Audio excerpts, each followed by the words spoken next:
تحریم غصے سے گھر سے تو نکل آئی تھی، مگر اب اسے یہ سمجھ نہیں آ رہا تھا کہ وہ کہاں جائے۔ پھر اس کے ذہن میں بھی اماں اور افراہم کا خیال آیا۔ اس نے ہچکچاتے ہوئے آخر افراہم کو کال کر کے اسے بس تھوڑی بہت بات پتا کر لینے آنے کا کہا۔ وہ اپنے گھر سے تھوڑی دور ہی کھڑی تھی۔ تقریباً 20 منٹ بعد افراہم اسے لینے آ چکا تھا۔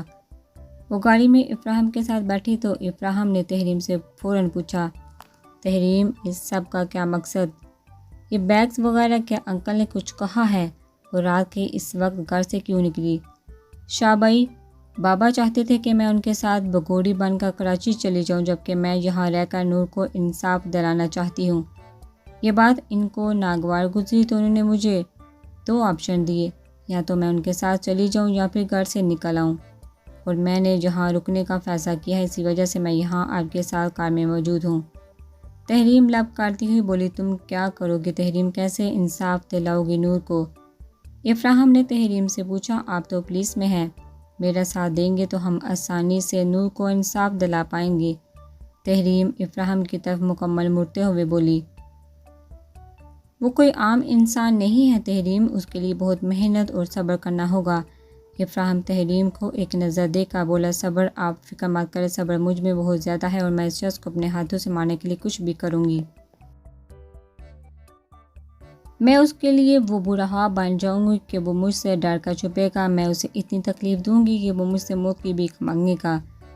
میں سب کے لیے کچھ بھی کروں گی، اور مجھے کیا کرنا ہے میں اچھے سے جان گئی ہوں، بس مجھے آپ کا ساتھ چاہیے اور رہنے کے لیے کوئی جگہ چاہیے۔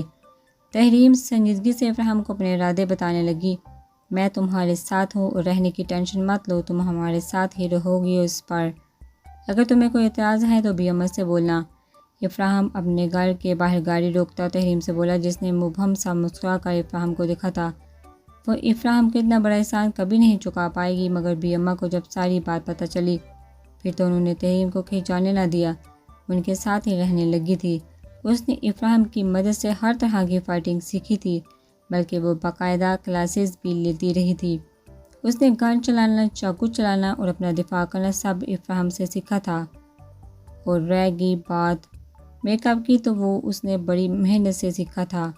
2 سال اس نے صبر سے خود کو مضبوط بنانے پر گزارے۔ اس نے ایک مرتبہ بھی زمان، آسیہ اور نور سے رابطہ نہ کیا تھا۔ اسے بات ایک بات کا دکھ تھا، زمان ایک بار بھی اس کی خیریت جاننے کی کوشش نہ کی تھی۔ اس نے جب اپنی ٹریننگ مکمل کر لی تو اس نے اور افراہم نے ایک پلان بنایا جس کے مطابق وہ پہلے عام ریپسٹ جن کی رپورٹ درج کی جاتی تھی مگر ان کو پکڑا نہیں جاتا تھا انہیں مارے گی۔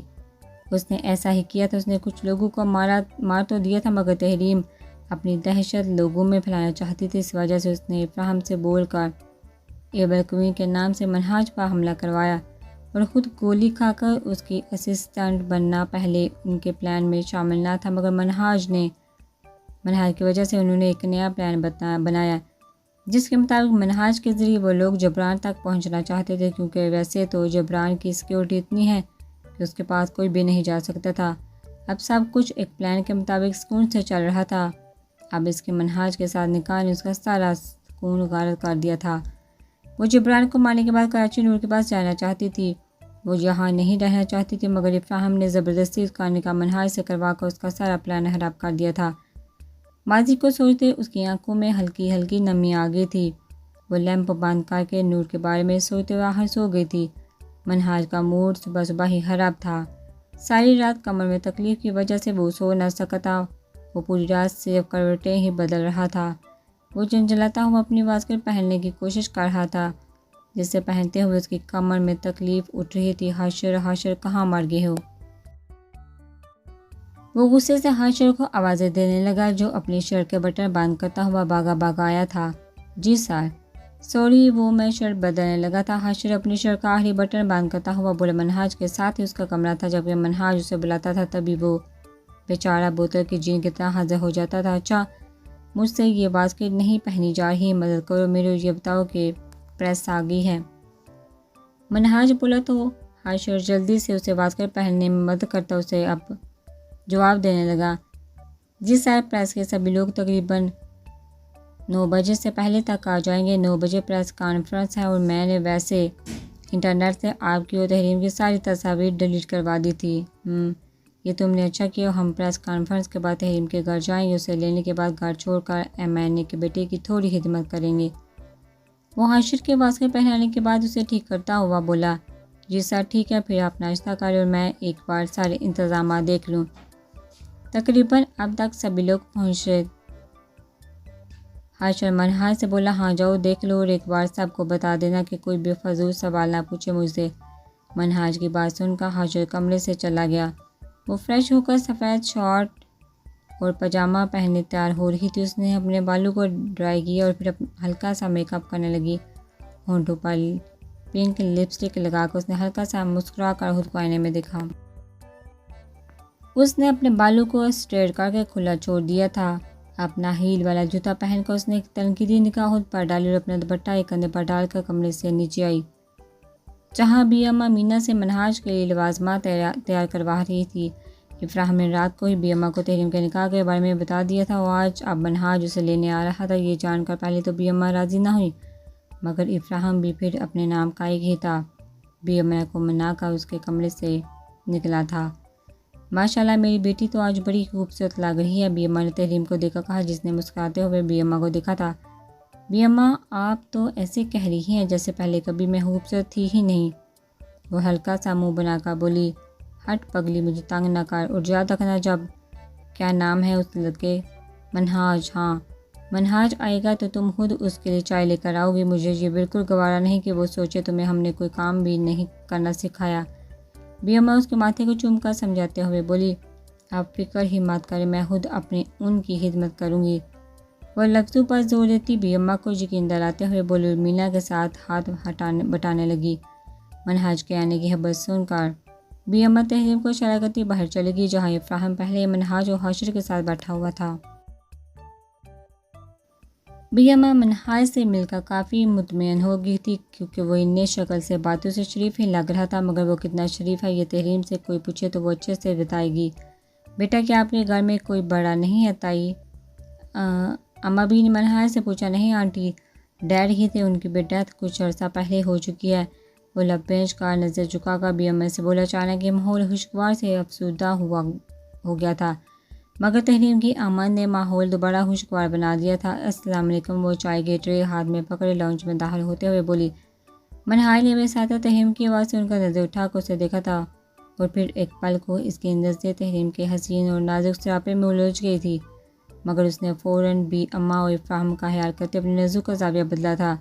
تحریم بی اما کا اشارہ نظر انداز کر کے پہلے انہیں چائے پکڑا کر اور پھر باری باری سب کو چائے پکڑا کر آخر میں منہاج کے پاس آئی تھی، اور منہاج کی اپنی طرف دیکھنے پر اس نے ایک آنکھ اسے ماری تھی۔ وہ مسکرا کر چائے کا کپ اس کے سامنے رکھ کر بی اما کے پاس بیٹھ گئی تھی۔ تحریم کی حرکت افراحم نے بھی دیکھی تھی۔ اس نے بامشکل اپنی مسکراہٹ دبائی تھی اور اپنا سر نفی میں ہلایا، جانتا تھا کہ اس کا کچھ نہیں ہو سکتا۔ منہاج تو تحریم کی اس حرکت پر پہلے تو حیران رہ گیا، پھر خود پر قابو پاتے بی اما سے باتیں کرنے لگا۔ بیٹا تم چائے نہیں پی رہے، چائے تو پیو۔ بی اما منہاج کو چائے نہ پیتے دیکھ کر بولی۔ وہ بیچارے انہیں کیا بتا تھا کہ ان کی شیطان بیٹی کے ڈر سے کہ اس نے کچھ چائے میں ملا نہ دیا ہو، وہ چائے نہیں پی رہا تھا۔ منہاج نے ہلکا سا مسکرا کر چائے کا کپ اٹھا کر چائے پینا شروع کی۔ چائے کا پہلا گھونٹ پی کر ہی اسے اپنے منہ میں چائے سے زیادہ نمک کا ٹیسٹ آ رہا تھا۔ اس کی نظر بے ساختہ تحریم کی جانب اٹھی تھی، جس نے مسکرا کر اسے پھر آنکھ ماری تھی۔ وہ بی اما کی وجہ سے تحریم کو بھول بھی نہیں سکتا تھا۔ اس نے تحریم کو دوبارہ دیکھا، جو بی اما کے اس کی طرف دیکھنے پر اب مصنوعی سا اپنا دوپٹہ پکڑ کر شرما رہی تھی۔ منہاج نے اپنی نمونی بیوی کو دیکھ اپنی آنکھیں گھمائی تھی، اور بامشکل آدھا کپ چائے کم نمک زیادہ پینے کے بعد اس نے چائے کا کپ رکھ دیا تھا۔ اچھا آنٹی، ہمیں اب اجازت دیں، وہ بی اما سے بولتا ہوا اٹھا تھا۔ ٹھیک ہے بیٹا، مگر میری بیٹی کا دھیان رکھنا، میری بیٹی نازوں میں پلی ہے، اگر اس سے کچھ غلط ہو جائے تو درگزر کر دینا۔ بی اما منہاج کے سر پر ہاتھ رکھ کر بولی، جبکہ تحریم سوچ ہی رہی تھی کہ بی اما نے صحیح نہیں بولا۔ اس کے خیال میں انہیں بتانا چاہیے تھا کہ وہ پچھلے 2 سال سے مار کٹاپے پہ پلی بڑی ہے۔ اور اگر منہاج سے کوئی غلطی ہو جائے گی تو وہ اسے قطعاً معاف نہیں کر پائے گی بلکہ اسے مار مار کر کچومر بنا دے گی۔ وہ اپنے خیالات میں گم مسکرا رہی تھی جب بھی اماں نے اسے ہلکا سا ہلایا۔ تحریم کہاں گم ہو، میں جانتی ہوں تمہیں اچھے سے رخصت نہ کر پائی مگر ابراہیم نے مجھے مجبور کر دیا تھا ورنہ میں اپنی بیٹی کی دھوم دھام سے شادی کرتی۔ تحریم شادی جن بھی حالات میں ہوئی ہے یاد رکھنا اب وہ تمہارا شوہر ہے، اس کا خیال رکھنا۔ بی اماں کی باتیں سن کر وہ صرف اپنا سر ہی ہلا رہی تھی۔ بی اماں سے الگ ہو کر ابراہیم سے ملی اور باہر چلی گئی جہاں منہاج کھڑا اس کا انتظار کر رہا تھا۔ کالے شلوار قمیض میں ملبوس منہاج نے تحریم کا دل ایک پل کو دھڑکا دیا تھا۔ وہ منہاج کے ساتھ کار میں بیٹھ کر ایک آخری نظر ابراہیم اور بی اماں پر ڈال کر منہاج کے ساتھ اپنی زندگی کا نیا باب شروع کرنے والی تھی جس کا ابھی اسے خود بھی علم نہ تھا۔ نور تم فارغ ہو؟ عاصیہ نے نور کے کمرے میں آ کر پوچھا۔ جی ماما، بس تصویریں دیکھ رہی تھی، نور سیدھا ہو کر بیٹھتے ہوئے بولی۔ وہ اپنی اور تحریم کی پرانی تصویریں دیکھ رہی تھی۔ اچھا پھر تم میری مدد کر دو، آج شام کو ارحم نے ڈنر پر آنا ہے، تمہارے بابا نے صبح ہی بتایا تھا۔ عاصیہ نور کے پاس آ کر بولی۔ کیا مگر کیوں ماما؟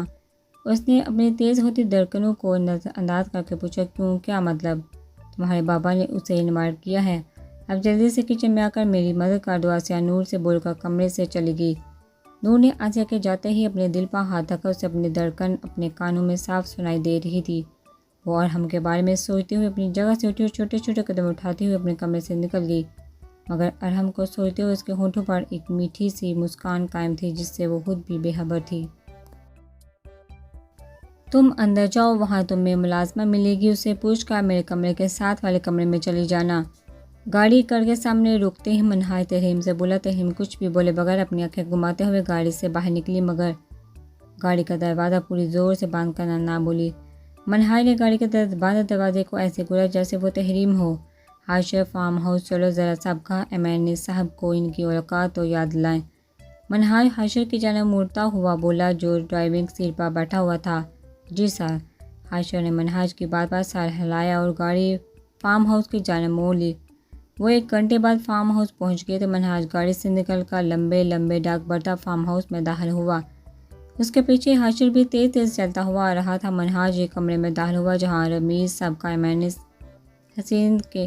حسین کے بیٹے کو کرسی سے باندھا گیا تھا۔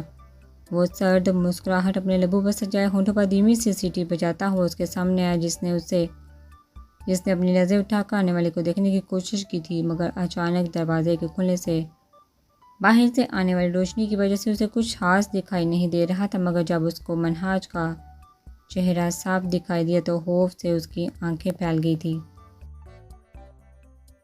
منہاج نے ایک کرسی کھینچ کر مسکراتے ہوئے اس کے سامنے رکھی اور خود اس پر بیٹھ گئے۔ اس کے چہرے پر خوف دیکھ کر منہاج کی مسکراہٹ اور گہری ہو گئی۔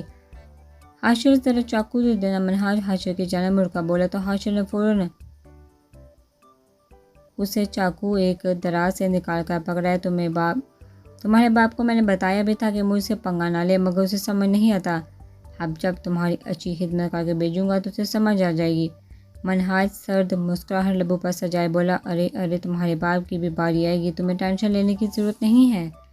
رمیز کا چونکہ منہ بندھا ہوا تھا اس وجہ سے وہ بول نہیں پا رہا تھا، وہ عجیب و غریب آوازیں نکال رہا تھا جسے سن کر منہاج نے کہا۔ منہاج نے کرسی سے اٹھ کر چاقو اپنے ہاتھ میں گھماتے ہوئے اس کی گردن اس کے ارد گرد چکر کاٹنے لگا۔ حاشر اس میں مزہ نہیں آئے گا، تم اس کے ہاتھ پیر کھول دو۔ منہاج آنکھوں میں عجیب چمک لیے بولا تو حاشر اس کا ارادہ سمجھ کر مسکراتا ہوا رمیز کو کھولنے لگا جو اسے لگ رہا تھا جیسے موقع ملتے ہی بھاگ جائے گا۔ منہاج نے چاقو کمرے کے ایک کونے میں پھینک کر اپنے بازو کے کپ فولڈ کرنے شروع کر دیے۔ جب تک اس نے اپنے کپ فولڈ کیے تب تک حاشر اسے کھول چکا تھا۔ رمیز تو حاشر کے کھولتے ہی اسے دھکا دے کر باہر بھاگنے لگا کہ حاشر نے اس کا ارادہ پہلے سمجھ کر اسے بازو سے پکڑ کر گھمایا اور اس کا بازو زور سے اس کی کمر پر موڑ کر اس کے گھٹنوں پر اپنا پاؤں مارا جس سے وہ سیدھا زمین بوس ہو گیا۔ حاشر اسے چھوڑ کر پیچھے ہوا تو منہاج اس کے قریب گیا جو زمین پر بیٹھا ہی منہاج کے قریب آنے پر پیچھے ہونے لگا تھا۔ مجھے جانے دو، ڈیڈ نے جو کیا ان سے اس کا بدلہ دو، میں نے تمہارا کیا بگاڑا ہے؟ رمیز ڈرتے ڈرتے بولا، کے بعد کہہ کر تم نے مجھے بتا دیا ہے کہ تم تو اپنے باپ سے بھی زیادہ کمینے ہو، اس وجہ سے پہلے تمہاری باری پھر تمہارے باپ کی۔ منہاج اس کے قریب آتا ہوا بولا جو اب کھڑا ہو چکا تھا۔ رمیز نے منہاج کے قریب آتے ہی ہوشیاری دکھاتے ہوئے اپنی ٹانگ زور سے اس کے مارنے چاہی، مگر منہاج پہلے ہی پیچھے ہٹ چکا تھا۔ منہاج نے اس کے بازو سے پکڑ کر اس کا بازو زور زور سے پکڑ کر توڑ دیا، جس سے اس کے دردناک چیخیں کمرے میں گونجی۔ تمہیں کیا لگتا ہے مجھے تمہارے کاموں کی کوئی خبر نہیں؟ تجھ جیسے انسان کو تو مجھے مارنے کا موقع چاہیے تھا، لڑکیوں کے کالج کے باہر جا کر انہیں چھیڑتا ہے۔ منہاج غصے سے بولتا ہوا اس کے چہرے پر مسلسل مکے مار رہا تھا۔ منہاج نے اس کا دوسرا بازو بھی پکڑ کر زور سے مروڑ دیا، جو پہلے ہی اس کے مکو سے آدموا ہوا پڑا تھا۔ دوسرا بازو ٹوٹنے بعد درد کی شدت سے چیختے ہوئے زمین بوس ہو گیا تھا۔ اس کے باپ کے گھر کے باہر رات کو اسے پھنکوا دینا۔ منہاج نے اس کی اچھی خاصی مزید دلائی کرنے کے بعد حشر سے کہا، جی سر۔ حشر نے باہر کھڑے گارڈ کو بلا کر اسے رمیز کو پھینکوانے کا بولا، جبکہ منہاج دوسرے کمرے میں اپنے کپڑے بدلنے اور فریش ہونے چلا گیا تھا، کیونکہ اس کے کپڑوں پر خون کے چھینٹے پڑے ہوئے تھے۔ منہاج حشر کے ساتھ آفس سے ہونے کے بعد شام کو واپس گھر آ گیا تھا۔ وہ اپنے کمرے کی طرف گیا اور کمرے کا دروازہ کھول کر اندر داخل ہوتے ہوئے اس نے لائٹ آن کی اور اپنی بات کے اتار کر رکھنے لگا، آپ کہاں سے آئے ہیں سرتاج؟ تحریم اچانک سے اس کے پیچھے سے نمودار ہوتی مصنوعی سا شرما کر بولی۔ منہاج نے اس کی بات سن کر حیرانی سے اس کی طرف دیکھا، آفس سے آیا ہوں، اور تم میرے کمرے میں کیا کر رہی ہو؟ منہاج نے تحریم کو بتا کر ساتھ ہی پوچھ ڈالا، ایسے تو مت کہیں سرتاج۔ منہاج، جہاں آپ رہیں گے وہیں میں رہوں گی۔ وہ معصومیت سے آنکھیں ٹپا کر بولی، نہیں ہرگز نہیں، تم ساتھ والے کمرے میں رہو گی۔ منہاج اس کی بات سن کر سنجیدگی سے بولا۔ وہ اپنے منہ پر ہاتھ رکھے نیچے بیٹھتے ہوئے ناٹک کرتے ہوئے بولنے لگی، آپ نے مجھے تھپڑ مارا، دیکھنا اب میں بھی اماں اور افراہم بھائی کو بتاتی۔ منہاج نے اس کی بات سن کر اپنے ہاتھوں کی طرف دیکھا جو اس نے کمر پر باندھے ہوئے تھے، اور پھر اس نمونے کو دیکھا، میں نے تمہیں کب تھپڑ مارا؟ منہاج جھنجھلا کر بولا تھا۔ تحریم نے جلدی سے اٹھ کر اس کا ہاتھ تھام کر ہلکا سا اپنے منہ پر رکھا اور پھر اس کا ہاتھ چھوڑ کر بولی، اب تو آپ نے مار دیا ہے۔ یہ سب اتنی تیزی سے ہوا تھا کہ منہاج کچھ بھی سمجھ نہ سکا۔ اچھا جہاں ہی رہ لو، اب میرا سر مت کھاؤ۔ منہاج اپنا ماتھا مسلتا ہوا بولا، الماری سے اپنے کپڑے نکال کر فریش ہونے چلا گیا، مگر اپنے پیچھے سے تحریم کی آواز سن کر اس کے چہرے پر ہلکی سی مسکراہٹ اپنی چھپ دکھا کر غائب ہوگی۔ شکریہ سرتاج۔ منہاج کے واش روم جاتے ہی تحریم کہہ کر لگا کر ہنسی بیڈ پر بیٹھ گئی۔ نور آسیہ کی مدد کروا کر اپنے کمرے میں آئی اور فریش ہو کر اپنے کپڑے بدل کر جلدی سے اپنے بال باندھ کر کندھے پر دوپٹہ ڈالے وہ نیچے آسیہ کے پاس آ رہی تھی جب دروازہ ارحم داخل ہوا۔ وہ ارحم کو دیکھ کر تیزی سے آسیہ کے کمرے کی طرف جانے لگی جب ارحم کی آواز نے اس کے قدم جگڑ لیے۔ السلام علیکم نور۔ ارحم نور سے بولا تو نور آہستہ سے اس کی جانب مڑ کر دھیمی آواز میں جواب دینے لگی، وعلیکم السلام۔ مجھے سنائی نہیں دیا نور، تم نے کیا کہا؟ وہ جان بوجھ کر اسے تانگ کرنے کو بولا۔ نور نے منہ بگاڑتے ہوئے اپنی آنکھیں اٹھا کر ارحم کو دیکھا اور تھوڑی اونچی آواز میں بولی، السلام علیکم۔ آہا، اب تمہاری آواز سنائی دی ہے، کیسی ہو؟ ارحم نے اسے تھوڑے سے فاصلے پر کھڑے ہو کر پوچھا، اچھی ہوں، وہ بول کر تیزی سے جانے لگی جب آسیہ اپنے کمرے سے باہر آئی۔ ارحم بیٹا تم کب آئے؟ اور نور تم نے ارحم کو بیٹھنے کا نہیں کہا؟ وہ ماما نور منا کر بولنے لگی کہ ارحم اس کی بات کاٹ کر بولا، آنٹی ابھی آیا ہوں۔ آؤ بیٹا تم بیٹھو، جاؤ نور ارحم کے لیے ریفریشمنٹ لے کر آؤ۔ آسیہ پہلے ارحم سے پھر نور سے بولی جو ارحم کو ایک نظر دے کر اپنی تیز ہوتی دھڑکنوں کو سنبھالتی ہوئی تیزی سے کچن میں چلے گی۔ وہ تو ویسے بھی یہاں سے جانا ہی چاہ رہی تھی۔ اسے جاتا دیکھ کر ارحم ہلکا سا مسکرا کر صوفے پر بیٹھ کر آسیہ سے باتیں کرنے لگا۔ ایمان پینٹ شرٹ پہنے اپنا میک اپ کرتے ہوئے ہاتھ تیزی سے چلا رہی تھی کلب والے ہاتھ سے۔ ایک ہفتے بعد جب اس کے ساتھ کچھ نہ ہوا تو وہ دوبارہ پرسکون ہو گئی تھی۔ اس نے سرخ لپسٹک ہونٹ پر لگا کر اچھے سے اس کی کوٹنگ کرنے کے بعد ایک نظر خود کو آئینے میں دیکھا تو اپنے پیچھے کسی شخص کو کھڑا دیکھا وہ زور سے چیخ مارنے لگی کہ افراہم نے تیزی سے آگے بڑھ کر اس کے منہ پر زور سے ہاتھ رکھا تھا، آواز مت نکالنا ورنہ تمہارے ساتھ بہت برا پیش آؤں گا۔ افراہم نے جھک کر اس کے کان کے قریب کہا۔ ایمان نے خوف سے کانپتے ہوئے جلدی سے اپنا سر ہلایا مگر افراہم نے پھر بھی اس کا چہرہ نہ چھوڑا تھا۔ ویسے آج کے دن تمہارا تیار ہونا بھی مجھے اچھا لگ رہا تھا۔ پتہ ہے کیوں؟ تمہیں تو پتہ ہی نہیں ہے۔ چلو میں تمہیں بتاتا ہوں، کیونکہ آج ہمارا نکاح ہے بیبی ڈال۔ وہ اسے اپنے ساتھ تقریباً گھسیٹتا ہوا بیڈ تک لائے اور تیزی سے اپنی جیب سے کپڑا نکال کر اس کے منہ پر باندھا اور اس کے ہاتھوں کو زور سے اپنے ایک ہاتھ میں دبوچا۔ اس کی بات سن کر ایمان کو مزید خوف محسوس ہو رہا تھا۔ وہ اس وقت کو کوس رہی تھی جب اس نے اپنے کمرے کی کھڑکی کھلی چھوڑی تھی۔ افراہم نے اسے بیڈ پر زبردستی بٹھا کر اس کے ہاتھوں کو اپنے ایک ہاتھ میں دبوچا ہوا تھا، جبکہ دوسرے ہاتھ سے وہ اپنی جیکٹ سے کوئی کاغذ نکال رہا تھا۔ ایمان مسلسل اس سے خود کو چھڑوانے کی کوشش کر رہی تھی۔ افراہم نے ہلکا سا اس کے ہاتھوں کو جھٹکا دیا اور دھیمی آواز میں غصے سے گرائی، یہ ناکام کوشش کرنا بند کر دو ورنہ۔ ایمان اس کی بات سن کر ایک ہی جگہ پر سن ہو کر بیٹھ گئی۔ اس کا دل خوف سے ہلکا ہلکا کانپ رہا تھا۔ افراہم نے کاغذ کھول کر اس کے سامنے کیا تو اس کی آنکھیں کاغذ پر لکھے نکاح نامے کے الفاظ پڑھ کر باہر آنے کو تھی۔ وہ افراہم کا ارادہ سمجھ کر زور سے اپنا سر نفی میں ہلانے لگی اور دوبارہ اس سے دور ہونے کی کوشش کرنے لگی۔ افراہم نے چونکہ اپنا چہرہ رومال سے چھپایا ہوا تھا، اس وجہ سے ایمان اسے دیکھ نہ پائی تھی، ورنہ افراہم کے ہونٹوں پر مسکراہٹ دیکھ کر وہ مزید خوف میں مبتلا ہو جاتی۔ ارے یار، یہ کیا کہہ رہی ہو تم؟ اچھی لڑکیاں ایسے موقعوں پر شرماتی ہیں، نہ کہ تمہاری طرح ہاتھ پیر چلانے کی کوشش کرتی ہیں۔ وہ اس کے ناکام کوششوں پر چور کرتا ہوا بولا اور اپنی جیب سے پین نکال کر زبردستی اس کے ہاتھ میں تھمانے لگا۔ وہ اب رونے کی در پر تھی۔ اس کی آنکھوں میں آنسو جمع تھے اور وہ مسلسل سر نفی میں ہلا رہی تھی۔ چپ چاپ سائن کر دو ورنہ ابھی تمہارے باپ کے پاس میرا ایک آدمی موجود ہے جو میرے کے اشارے پر اسے مار دے گا۔ وہ اسے ڈرانے کے لیے اور اپنی بات کی یقین دہانی کروانے کے لیے اپنا موبائل نکال کر اسے دکھاتا ہوا بولا، اب تم کیا چاہتی ہو کہ تمہارے باپ کو مار دوں یا پھر تم سائن کر رہی ہو؟ اس نے مزید پوچھا تو ایمان کا دل کیا اس کا منہ نوچ لے، مگر اپنی بے بسی اپنے لب کرتی اپنے باپ کی زندگی کا سوچتے خاموشی سے اس نے پین پکڑ کر اس کی بتائی ہوئی جگہ پر سائن کرنے لگی۔ شاباش، نکاح مبارک ہو بیبی ڈال، اور اب منٹوں سے پہلے اپنا یہ بیہودہ لباس بدلو۔ وہ اس کا گال ہلکا سا تھپتھپا کر اس کے ہونٹوں پر لگی لپسٹک کو بے دردی سے پھیلاتا ہوا بولا۔ ایمان نے اپنے ہاتھ آزاد ہونے پر اسے زور سے اسے دور کرنے کے لیے دھکا دیا، مگر افراہم تو جیسے پتھر کا بنا ہوا تھا، اپنی جگہ سے ٹس نہ مس نہ ہوا۔ ہاں بیبی ڈال، کوشش اچھی تھی، پھر کبھی کرنا، اب میرا جانے کا وقت ہو گیا ہے۔ وہ ایمان سے دور ہوتا ہوا اسے آنکھ مار کر بولا اور اپنی جیب میں نکاح کا کاغذ رکھتا ہوا کھڑکی کی جانب چلا گیا۔ ایمان نے اس کی حرکت پر نفرت سے اپنا چہرہ پھیرا۔ افراہم مسکراتا ہوا اسے ایک آخری نظر دیکھتا ہوا کھڑکی سے کود گیا۔